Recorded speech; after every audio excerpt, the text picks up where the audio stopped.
During my research, I came across an interesting skeptic, Piers Corbin, astrophysicist and meteorologist. He investigates the influence of the sun on global temperatures. His long-range weather forecastings are quite impressive. Piers is the oldest brother of Jeremy Corbyn, leader of the British Labour Party.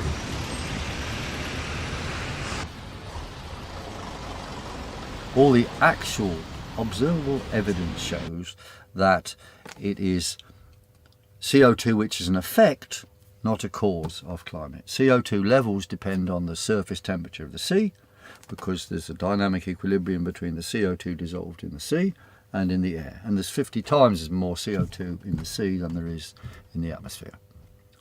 So that is how it actually works, and the data shows that. And there is a lag of CO2 following temperatures on a world scale of some hundreds of years. And that this has been going on for millions of years. How do you sell that the CO2 is rising at this time? Yeah, probably because of the medieval warm period about 800 years ago. And there's a lag effect on the warming and the CO2 coming off from the sea because of the complicated undersea currents, which actually takes hundreds of years to circulate around the globe. So man's CO2 isn't going to increase anything. It'll just, whatever the natural process is going on, which is much, much bigger than man, will decide. But man's CO2 is only 4% of the total CO2 flux in and out of the ocean. Take Big Ben Tower. If that was representing the atmosphere, the amount of CO2 in the atmosphere is like an inch or so, or 2 or 3 centimetres on the top. And man's contribution to that is like a little blob of bird shit on the top of that.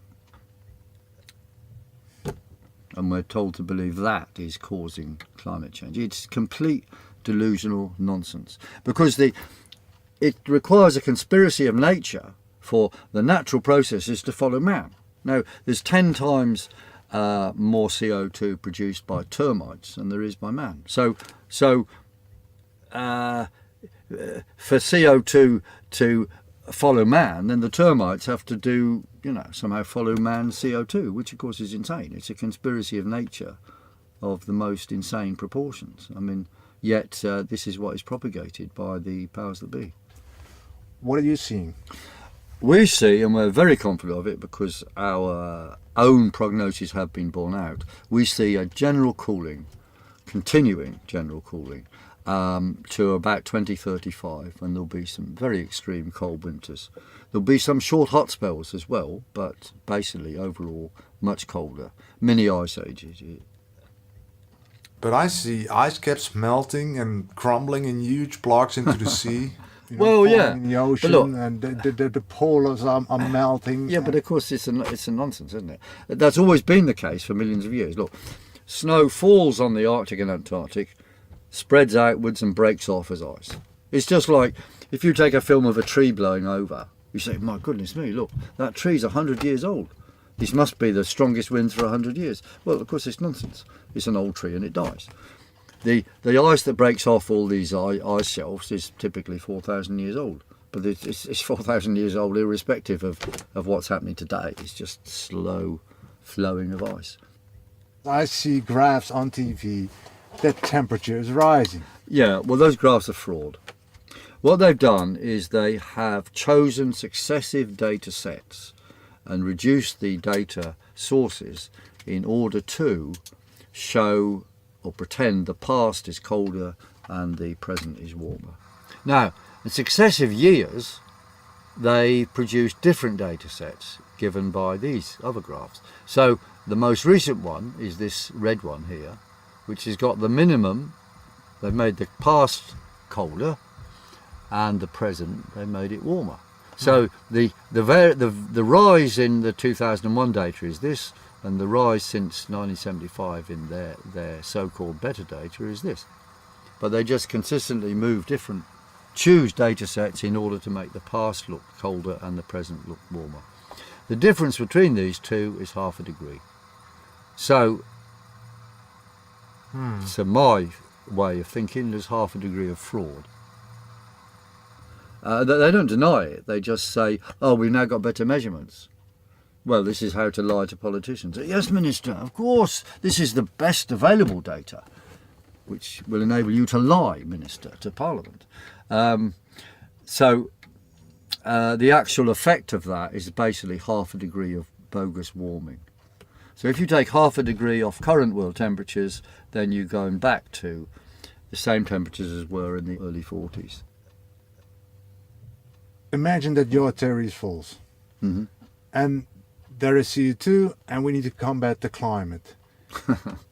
The main question is that überhaupt possible to fight climate, stabilize climate as we are trying to do it today? Well, no. Adding or removing CO2 will have no effect. If you remove CO2, more CO2 will come off the sea. And if you add extra CO2, it'll just go into the sea. So all those things are complete delusional nonsense. If you do want to try and change climate, I would say it's pretty difficult, because you're going to have to change solar activity or prevent particles coming from the sun, which can't be done. You can use an umbrella when it rains, so that's quite effective. Well, small farms are pretty inefficient things. I mean, actually, you do need to have big farming to be more efficient. But I suppose for multinationals, there's cheaper ways of growing food abroad. So, you know, if they can make more profits by shunting food all over the world, they will do. And they're perfectly happy to reduce farmers to, as you say, watching wind farms and be subsidised by other workers in order to build these completely stupid things. But overall, it's part of a de-industrialisation plan for the West, because super profits can be made by workers in India, Turkey and China making machinery. So in the case of how the European Union operates, you can see that Wall Street interests are fully behind the European Union, which is a mechanism actually to deindustrialise the West. And you can see how it happened in Teesside, northeast England. Energy prices are so high that the production of steel becomes unprofitable. So they run it down. A company from India then buys up the land and the factory, saying they're going to save it. And they get carbon credits under the European Union emission trading scheme by having run down an industry and reducing less CO2. Then they announce it can't be saved, and then they use those carbon credits in India to build another plant, even though the MP for the area said, look, those carbon credits were gained by rundown of industry here. We want them to be used to build another industry in Britain. And the European emission trading scheme said no, those carbon credits are owned by the Indian company, they're going to India.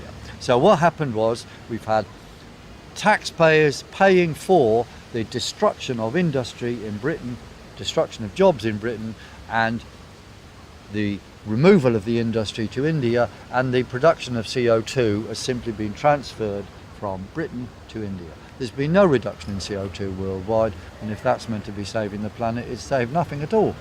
It's just deindustrialised the West and caused more super exploitation of even lower paid workers in India. And you see this type of thing internationally will happen all the time, so long as the multinationals can use man-made climate change and, as an ideological weapon to justify super profits.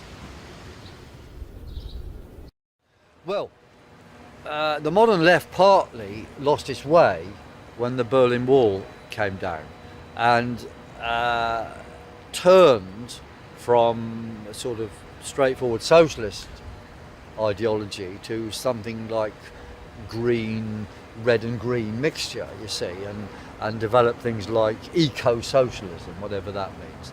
And of course this made them ideal prey for the climate change ideology, which is completely generated by the international big business interest. We all want to do something good, you know, and saving the planet is good. So I say, look, okay, saving the planet is good, but let's say all these trees and so on, we should defend them for their own sake. We defend biodiversity for its own sake. Do not tie this to a story about CO2 which may be untrue. But this is the main problem. So you have a sort of flag following left where people justify what they believe in, but in terms of who else believes it. So when I come up with stuff about climate change, they say, oh yeah, but George Bush agrees with you. How does it feel agreeing with George Bush? I mean, you must be wrong. You know, well, this is silly. I say, well, look, if George Bush walks in the room and tells you it's Tuesday, I suppose you say it must be Wednesday then, do you? I mean, you've got to look at the facts and the evidence to decide anything. And who else believes it or not is nothing whatsoever to do with what is true. But the point is that the public are misled all the time, and anything with the green label on is used to sell anything that the powers that be want. Things like wind farms or solar power should be reduced to experimental.